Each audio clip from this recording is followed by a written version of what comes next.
Io nascondendomi su questo grigio palco l'avrò per metà. Perché è mia la musica che ascolta, o inconsapevole regina. Dietro questa maschera posso ancora mirarla.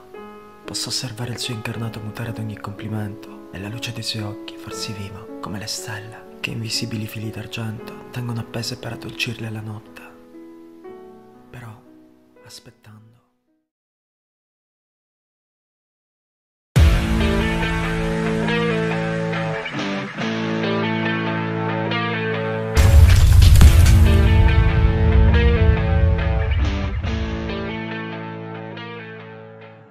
Carissimo chef Nunzio, ti voglio lanciare una sfida. Pasta e fagioli, un piatto povero, semplice, ma molto buono. I piatti di chef Nunzio, io stasera non rinunzio. Patatine e baccalà, la mia casa è questa qua. Salve a tutti e ben ritrovati in un nuovo episodio di questo delizioso format Sfida Chef Nunzio. Oggi sono stato sfidato a preparare un piatto della cucina povera, ma il suo sapore è tutt'altro che povero, anzi lo definirei cremoso, intenso ed avvolgente. La sua ricetta si perde nella notte dei tempi, ha scaldato e continuerà a scaldare i cuori nelle fredde giornate d'inverno. La versione che ho preparato è un misto tra tradizione ed innovazione, iniziando dalla scelta dei fagioli che è caduta sui fagioli bianchi dal sapore neutro e delicato. Per insaporire ho realizzato un olio aromatico dal sapore forte e pungente, e per donare la rusticità che merita questo piatto, quale pasta migliore se non i maltagliati all'uovo fatti in casa. Mi sono dilungato, meglio andare a vedere come si prepara.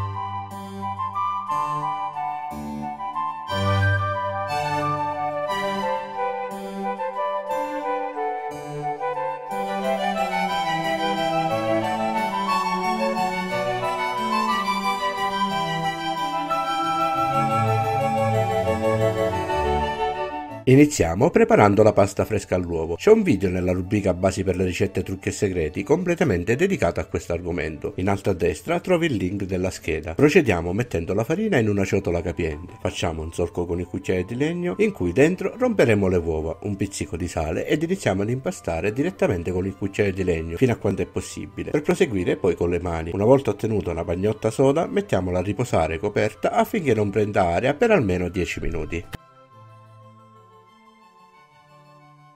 Trascorso il tempo necessario, spolveriamo di farina la speratoia, prendiamo un pezzettino di impasto, allunghiamolo un po' e schiacciamolo leggermente con le mani. A questo punto allarghiamo al massimo i rulli della macchina per le sfoglie. Diamo la prima passata. Se serve, pieghiamo in due la sfoglia ottenuta per dare una forma quadrata della grandezza della nostra macchinetta. Poi proseguiamo stringendo gradualmente lo spessore, ottenendo così delle sfoglie non eccessivamente sottili. Con un tagliapasta o un tagliapizze rifiliamo la sfoglia ottenuta, infariniamola per vene e giriamola in due per il lungo. Iniziamo a tagliare in questo modo, ottenendo questi triangoli di misure diverse. Continuiamo in questo modo fino ad esaurire l'impasto, mettendo ad asciugare i maltagliati su un tagliere infarinato. Dopo un po' di pazienza e un po' di lavoro, ecco qui i nostri bellissimi maltagliati, pronti per essere utilizzati. I maltagliati sono adatti a questo tipo di zuppe perché danno rusticità e poi sono molto resistenti, non si sfaldano e non si scuociono facilmente. Siamo pronti per passare ai fornelli. Mettiamo la pentola sul fuoco e aggiungiamo i fagioli. I fagioli li ho tenuti in ammollo in acqua salata con un pizzico di bicarbonato per 12 ore. Ricopriamoli abbondantemente di acqua e aggiungiamo la passata di pomodoro. Diamo una mescolata e il tempo che comincia a bollire prepariamo le verdure. Sbucciamo e montiamo la carota. Ora tagliamola a metà, poi ancora a metà per il lungo e otteniamo delle listarelle. Giriamo dall'altro verso e iniziamo a tagliare per ottenere dei piccoli quadrotti. Aggiungiamola ai fagioli. Tritiamo grossolanamente del prezzemolo e aggiungiamo anch'esso, tenendone però da parte un po' per decorare. Tritiamo finemente una cipolla, aggiungiamola alla nostra zuppa e lasciamo bollire. Se ce n'è bisogno, nei primi minuti di bollitura, rimuoviamo la schiuma che salirà a galla con uno schiumino. Per cuocersi i fagioli avranno bisogno di circa un'ora. Nel frattempo prepariamo un olio aromatizzato particolare. Infatti avrà il compito di insaporire la pancetta e di conseguenza la crema di fagioli. Nel mortaio mettiamo gli aghi di rosmarino, aggiungiamo la salvia e l'aglio. Diamo una prima schiacciata, poi aggiungiamo un filo d'olio extravergine d'oliva. Iniziamo a lavorare schiacciando giusto quel tanto che faccia sprigionare al rosmarino e alla salvia tutto il loro odore. L'olio farà da conduttore a tutte queste fragranze. Terminato il nostro olio aromatizzato, mettiamo sul fuoco una padella e aggiungiamolo. Aggiungiamo ancora un filo di olio e mentre si scalda iniziamo a tagliare la pancetta. Rimuoviamo la cotenna che personalmente però ho aggiunto alla pentola dei fagioli per dare sapore. Tagliamo delle fette di pancetta di circa mezzo centimetro e poi da queste fette ricaviamo delle listarelle. Non ci resta che aggiungere la pancetta all'olio aromatizzato che sfricola in padella. Lasciamo cuocere mescolando continuamente per 3-4 minuti. L'importante comunque è non far raggiungere all'olio d'oliva il punto di fumo. Togliamo dal fuoco e lasciamo macerare.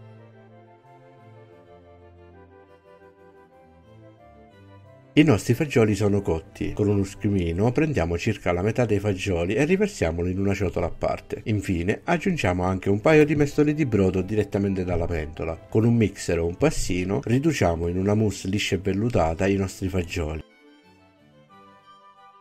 Aggiungiamo adesso la pancetta aromatizzata che abbiamo preparato in precedenza, mescoliamo bene, una bella macinatina di pepe nero e lasciamo macerare per 5 minuti. Dopo riversiamola piano piano, poco alla volta, nella pentola dei fagioli che continua a bollire, mescolando e amalgamando il tutto. Ed appena i fagioli raggiungono di nuovo l'ebollizione, abbassiamo al minimo la fiamma. Ecco qui, ha un odore avvolgente, un odore che ti riporta a casa, alla famiglia e alle cose buone.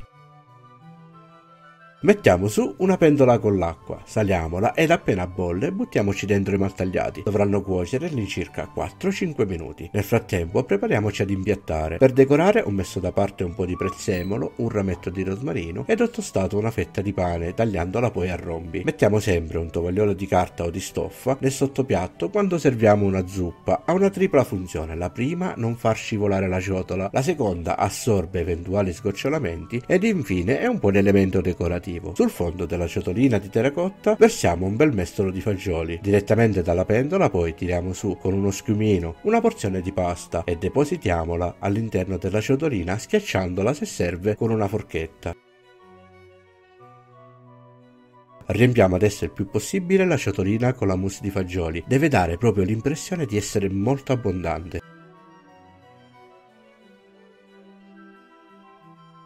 Decoriamo con il pane tostato, in un angolo è giusto una macinatina di pepe nero, un po' di colore con il prezzemolo, il rametto di rosmarino depositato vicino al pane ed infine un filo d'olio extravergine d'oliva crudo. Ed ecco qui la mia pasta e fagioli, pronta a scaldare il cuore e a lasciare un'esperienza di sapore che sarà difficile da dimenticare. Siamo davvero giunti alla fine di questa bellissima videosfida e della fantastica ricetta che ne è conseguita. Mi auguro che questa ricetta sia all'altezza delle aspettative della mia sfidante e delle vostre. Chef Nunzio vi ringrazia di essere arrivati fino a qui, vi saluta e vi rimanda al prossimo episodio. Ciao belli! Ad i piatti di Chef Nunzio, io stasera non rinunzio. Patatine e baccalà, la mia casa è questa qua.